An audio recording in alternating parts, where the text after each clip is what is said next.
In the quiet heart of America's Midwest, behind the walls of ordinary apartments and tree-lined suburban streets, lived a man who would become one of the most infamous killers in modern history.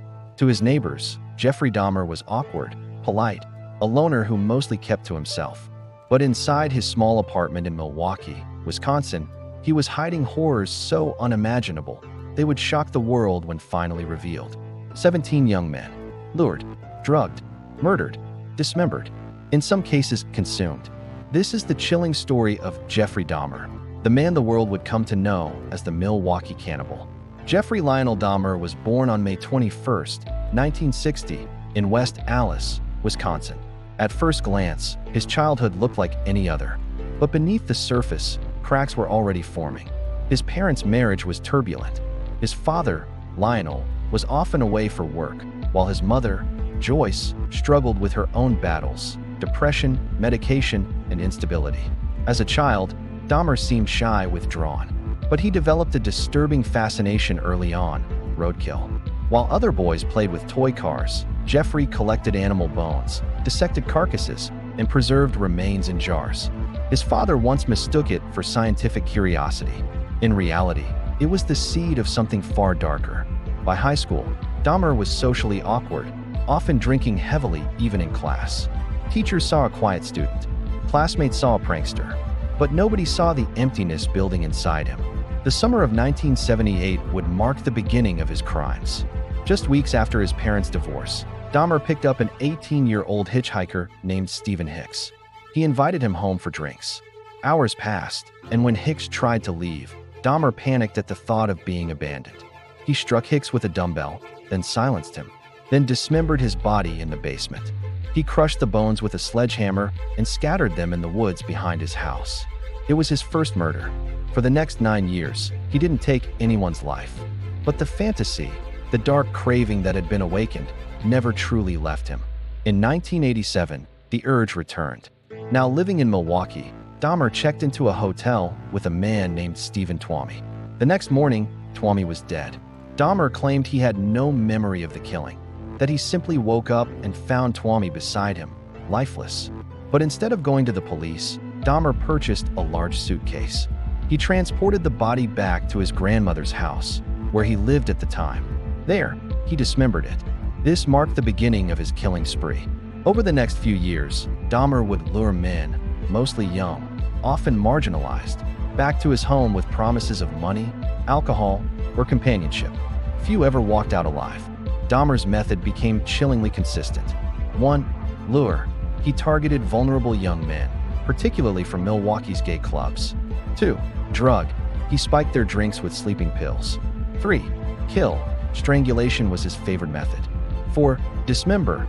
He dismembered victims, sometimes photographing each stage. 5. Keep. He preserved bones, skulls, even organs. In some cases, he ate parts of his victims, describing it as a way to feel they were truly part of him. Dahmer didn't just kill, he collected. Skulls lined his bedroom. A human heart rested in his freezer. Photographs documented every step. And yet, despite the horror, Dahmer blended into everyday life. To neighbors, he was odd but harmless. The truth was only inches away, separated by apartment walls. What makes Dahmer's story even more haunting are the chances authorities had to stop him, and failed. In 1991, a 14-year-old boy named Konorak Synthesumphone escaped Dahmer's apartment. Naked, bruised, and drugged, he stumbled into the street. Neighbors called the police. But when officers arrived, Dahmer calmly explained the boy was his adult lover, simply drunk after a fight. Despite protests from witnesses, police believed Dahmer and escorted the boy back inside his apartment. Hours later, Konorak was dead. That mistake would cost more lives. On July 22, 1991, fate finally caught up with Jeffrey Dahmer. That night, he invited a man named Tracy Edwards back to his apartment. But Edwards sensed something was wrong. The foul smell, the locked door, the unsettling behavior. When Dahmer tried to handcuff him, Edwards fought back, escaped, and flagged down police. When officers entered Dahmer's apartment, they expected a domestic dispute. Instead, they uncovered a nightmare. Polaroid photographs of dismembered bodies, human remains in the refrigerator, jars filled with preserved organs, And in the bedroom, a 57-gallon drum filled with decomposing torsos. It was a house of horrors, a crime scene unlike anything Milwaukee had ever seen. In custody, Dahmer confessed in chilling detail.